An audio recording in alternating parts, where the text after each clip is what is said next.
ಪಶ್ಚಿಮ ಘಟ್ಟಗಳ ಪಾದಭಾಗದಲ್ಲಿದ್ದ ಹಸಿರುಗಿರಿ ಎಂಬ ಪುಟ್ಟ ಹಳ್ಳಿ ಪ್ರಕೃತಿಯ ಸೌಂದರ್ಯಕ್ಕೆ ಹೆಸರಾಗಿತ್ತು. ಹಳ್ಳಿಯ ಮಧ್ಯದಲ್ಲಿ ಸುಮಾರು 300 ವರ್ಷಗಳಷ್ಟು ಹಳೆಯದಾದ ಒಂದು ಬೃಹತ್ ಆಲದ ಮರ ಇತ್ತು. ಅದರ ನೆರಳಿನಲ್ಲಿ ಗ್ರಾಮಸಭೆಗಳು ನಡೆಯುತ್ತಿದ್ದವು, ಮಕ್ಕಳು ಆಟವಾಡುತ್ತಿದ್ದರು, ಹಿರಿಯರು ಸಂಜೆ ಕುಳಿತು ಕತೆಗಳನ್ನು ಹೇಳುತ್ತಿದ್ದರು. ಹಳ್ಳಿಯ ಜನರಿಗೆ ಆ ಮರ ಕೇವಲ ಒಂದು ಮರವಾಗಿರಲಿಲ್ಲ, ಅದು ಅವರ ಬದುಕಿನ ಒಂದು ಭಾಗವಾಗಿತ್ತು. ಆ ಹಳ್ಳಿಯಲ್ಲಿ 14 ವರ್ಷದ ಅರುಣ್ ಎಂಬ ಹುಡುಗ ವಾಸಿಸುತ್ತಿದ್ದ. ಅವನಿಗೆ ಪುಸ್ತಕಗಳನ್ನು ಓದುವುದು, ಹೊಸ ವಿಷಯಗಳನ್ನು ತಿಳಿದುಕೊಳ್ಳುವುದು ಮತ್ತು ಪ್ರಕೃತಿಯನ್ನು ಅನ್ವೇಷಿಸುವುದು ತುಂಬಾ ಇಷ್ಟ. ಒಂದು ದಿನ ಶಾಲೆಯ ಶಿಕ್ಷಕರು, ನಿಮ್ಮ ಹಳ್ಳಿಯ ಇತಿಹಾಸದ ಬಗ್ಗೆ ಮಾಹಿತಿ ಸಂಗ್ರಹಿಸಿ ಎಂದು ವಿದ್ಯಾರ್ಥಿಗಳಿಗೆ ಕೆಲಸ ಕೊಟ್ಟರು. ಅರುಣ್ ತಕ್ಷಣ ಆಲದ ಮರದ ಬಗ್ಗೆ ತಿಳಿದುಕೊಳ್ಳಬೇಕೆಂದು ನಿರ್ಧರಿಸಿದ. ಹಳ್ಳಿಯ ಹಿರಿಯರಾದ ರಾಮಯ್ಯ ಅಜ್ಜನನ್ನು ಭೇಟಿ ಮಾಡಿ ಕೇಳಿದನು. ಅಜ್ಜ ನಗುತ್ತಾ, ಈ ಮರ ಅನೇಕ ತಲೆಮಾರುಗಳನ್ನು ನೋಡಿದೆ. ಇದರ ಬಳಿ ಒಂದು ದೊಡ್ಡ ಕಥೆಯಿದೆ ಎಂದರು. ಅಜ್ಜ ಹೇಳಿದ ಕಥೆಯ ಪ್ರಕಾರ, ಬಹಳ ವರ್ಷಗಳ ಹಿಂದೆ ಭೀಕರ ಬರಗಾಲ ಬಂದಾಗ ಹಳ್ಳಿಯ ಜನರು ನೀರಿಗಾಗಿ ಪರದಾಡುತ್ತಿದ್ದರು. ಆಗ ಒಬ್ಬ ಸಾಧು ಈ ಆಲದ ಮರದ ಬಳಿ ಕುಳಿತು ಧ್ಯಾನ ಮಾಡಿ, ಈ ಮರವನ್ನು ಯಾವತ್ತೂ ಕಡಿಯಬೇಡಿ, ಇದು ನಿಮ್ಮ ಹಳ್ಳಿಯ ಜೀವ ಎಂದು ಹೇಳಿ ಹೋಗಿದ್ದನಂತೆ. ಅರುಣ್ಗೆ ಕುತೂಹಲ ಹೆಚ್ಚಾಯಿತು. ಮರುದಿನ ತನ್ನ ಸ್ನೇಹಿತರಾದ ಮೀನಾ, ಕಾರ್ತಿಕ್ ಮತ್ತು ರಾಹುಲ್ ಜೊತೆಗೂಡಿ ಮರದ ಸುತ್ತಮುತ್ತ ಪರಿಶೀಲನೆ ನಡೆಸಿದನು. ಮರದ ಬೇರುಗಳ ಬಳಿ ಒಂದು ಹಳೆಯ ಕಲ್ಲಿನ ಫಲಕ ಕಾಣಿಸಿತು.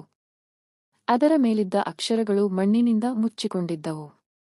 ಮಕ್ಕಳು ಅದನ್ನು ಸ್ವಚ್ಛಗೊಳಿಸಿದಾಗ ಒಂದು ವಾಕ್ಯ ಗೋಚರಿಸಿತು: ಪ್ರಕೃತಿಯನ್ನು ಕಾಪಾಡುವವನೇ ಭವಿಷ್ಯವನ್ನು ಕಾಪಾಡುತ್ತಾನೆ. ಈ ವಿಷಯವನ್ನು ಅವರು ಶಾಲೆಯ ಶಿಕ್ಷಕರಿಗೆ ತಿಳಿಸಿದರು. ಶಿಕ್ಷಕರು ಪುರಾತತ್ವ ಇಲಾಖೆಗೆ ಮಾಹಿತಿ ನೀಡಿದರು. ಕೆಲವು ದಿನಗಳ ನಂತರ ಅಧಿಕಾರಿಗಳು ಬಂದು ಪರಿಶೀಲನೆ ನಡೆಸಿದರು.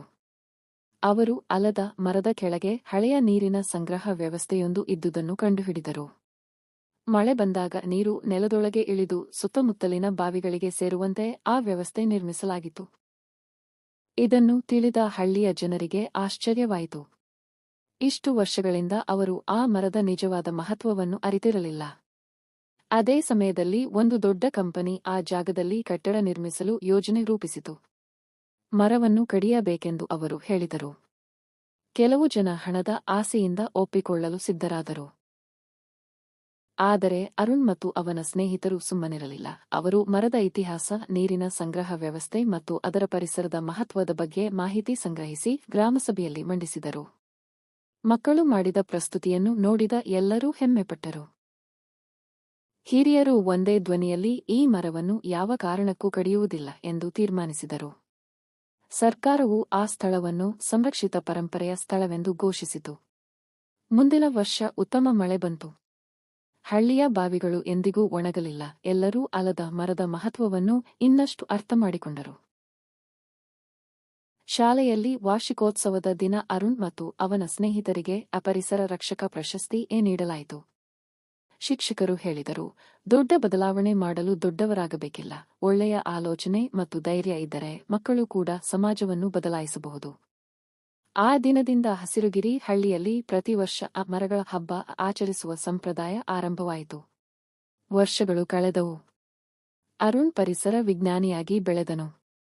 ತನ್ನ ಹಳ್ಳಿಯಲ್ಲಿ ಆರಂಭವಾದ ಪರಿಸರ ಸಂರಕ್ಷಣೆಯ ಸಂದೇಶವನ್ನು ದೇಶದಾದ್ಯಂತ ಹರಡಿದನು. ಹಳೆಯ ಆಲದ ಮರ ಇನ್ನೂ ಅದೇ ರೀತಿ ನಿಂತು ಹೊಸ ತಲೆಮಾರುಗಳಿಗೆ ಪ್ರಕೃತಿಯ ಮಹತ್ವವನ್ನು ಮೌನವಾಗಿ ಸಾರುತ್ತಲೇ ಇತ್ತು. ನೀತಿ: ಪ್ರಕೃತಿಯನ್ನು ರಕ್ಷಿಸುವವನು ತನ್ನ ಭವಿಷ್ಯವನ್ನೇ ರಕ್ಷಿಸುತ್ತಾನೆ. ನಮ್ಮ ವಿಡಿಯೋ ಇಷ್ಟವಾದ್ರೆ ಲೈಕ್ ಮಾಡಿ, ನಿಮ್ಮ ಸ್ನೇಹಿತರೊಂದಿಗೆ ಶೇರ್ ಮಾಡಿ. ಇನ್ನಷ್ಟು ಕಥೆಗಳಿಗಾಗಿ ಸಬ್ಸ್ಕ್ರೈಬ್ ಮಾಡಿ. ನಿಮ್ಮ ಬೆಂಬಲಕ್ಕೆ ಧನ್ಯವಾದಗಳು.